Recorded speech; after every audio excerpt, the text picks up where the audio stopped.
Presentation की file बनाने में आर्यवर्धन की अनु को मदद। मीरा का सच आया सामने।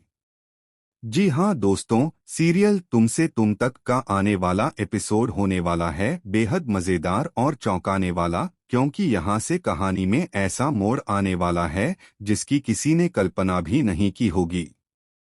शुरुआत होती है अनु के उदास चेहरे से। आर्यवर्धन देखता है कि अनु बार बार अपनी नजरें झुका रही है, हाथ कांप रहे हैं और आंखों में आंसू भर आए हैं। वह पास आकर बड़े ही नरम लहजे में पूछता है, अनु आखिर तुम इतनी उदास क्यों हो? ऐसा क्या हुआ है जो तुम मुझसे भी छिपा रही हो? अनु कुछ कहना चाहती है, होंठ हिलते हैं, मगर जैसे किसी ने उसकी आवाज छीन ली हो। तभी उसके दिमाग में गूंजती है मीरा मैम की कड़वी चेतावनी। अगर तुमने किसी से एक भी शब्द कहा तो याद रखना, तुम्हारी नौकरी ही नहीं बल्कि तुम्हारी इज्जत भी दांव पर लग जाएगी। अनु डर जाती है और आर्यवर्धन से कह देती है, नन्ही सर कुछ नहीं, मैं बस थोड़ा थकी हुई हूं। लेकिन दोस्तों, आखिरकार जिंदे सब सच उजागर कर देता है। वह आर्यवर्धन के पास जाकर बताता है कि मीरा ने अनु पर जबरदस्ती दबाव डाला कि वह पूरी प्रेजेंटेशन अकेले बनाए और उसे कल सुबह पूरे बोर्ड ऑफ डायरेक्टर्स के सामने पेश भी करना है। आर्यवर्धन यह सुनकर हैरान रह जाता है, क्योंकि कंपनी में ऐसे काम टीम वर्क से होते हैं और किसी एक कर्मचारी पर इतना दबाव डालना बिल्कुल गलत है। वह तुरंत अनु को बुलाता है और कहता है, अब चिंता मत करो अनु, मैं तुम्हारे साथ हूं। हम दोनों मिलकर यह प्रेजेंटेशन बनाएंगे। दोस्तों, यहीं से शुरू होती है असली कहानी। आर्यवर्धन और अनु रात भर कंपनी के ऑफिस में बैठकर फाइल तैयार करते हैं।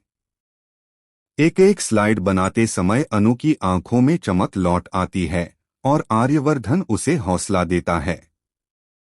दोनों के बीच अनकहा सा रिश्ता गहराने लगता है। लेकिन तभी एक बड़ा ट्विस्ट आता है।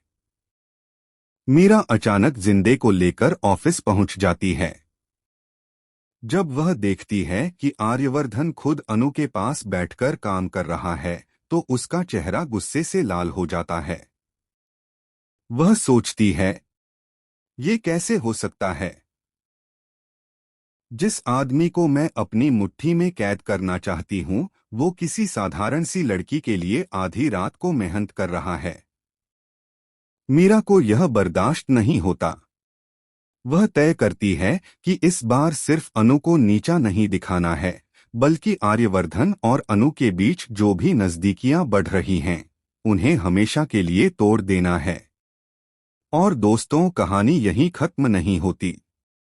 अगले दिन मीरा एक और चाल चलती है। प्रेजेंटेशन शुरू होते ही अचानक स्क्रीन पर कुछ गुप्त फाइलें खुल जाती हैं, जिनमें कंपनी के बड़े राज सामने आ जाते हैं। सब लोग अनु को शक की नजर से देखने लगते हैं, क्योंकि लैपटॉप उसी का होता है। अनु कांपने लगती है, उसकी आंखों से आंसू टपकने लगते हैं। लेकिन तभी आर्यवर्धन सबके सामने खड़ा होकर कहता है, नहीं, अनु निर्दोष है। ये सब किसी अंदरूनी साजिश का हिस्सा है और मुझे पूरा यकीन है कि इसके पीछे कोई और है। सवाल उठता है, क्या आर्यवर्धन मीरा की सच्चाई सबके सामने ला पाएगा? क्या मीरा का लालच और चालाकी आखिरकार उजागर होगी, या फिर अनु को झूठे इल्जाम का शिकार बनना पड़ेगा? दोस्तों, आने वाला एपिसोड बहुत ही धमाकेदार होने वाला है, क्योंकि यहाँ से कहानी में ऐसा तूफान उठेगा जो कई रिश्तों को तोड़ेगा और कुछ नए रिश्तों को जोड़ देगा। तो दोस्तों, आपको क्या लगता है, क्या आर्यवर्धन और अनु की जोड़ी इस मुश्किल हालात से निकल